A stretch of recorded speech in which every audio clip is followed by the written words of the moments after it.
Garbo karon sa Mindanao ang duha ka magigalang nga gikan sa Davao Region nga nalakip sa top 10 sa 2024 Mechanical Engineers Licensure Exam kung asa ang usa mao'y first placer. Ato silang ilailawan sa report ni Kent Abrigana.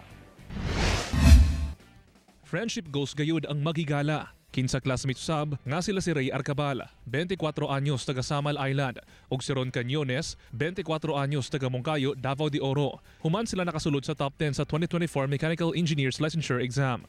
8th placer si Ron Cañones nga adunay rating nga 90.75%. Samtang nasungkit usab ni Ray Arcabal ang first place nga adunay rating nga 93.45%. Naanda na daw nila nga mag-study kauban ang barkada. Apan wala sila magdahom nga makasulod sila sa top 10. Doon na sila sa among room. Sabi nilang kanang sila kanang sagit nila. Kanang sabak kami ato. Grabe na mong lipay lagi, sir.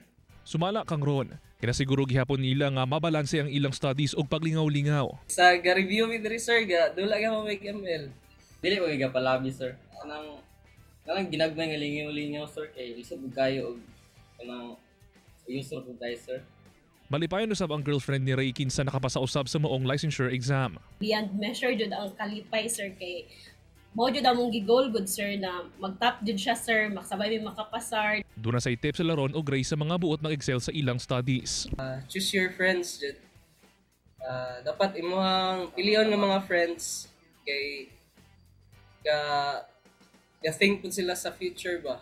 Naman yung time nga makaingon ta nga bukan ako na dili ko ka ako masulod ni ana, sir, bro, dili ka dapat sir dapat sila ma-discourage, ana, sir. Kauban si Mel Colmenares sa kamera.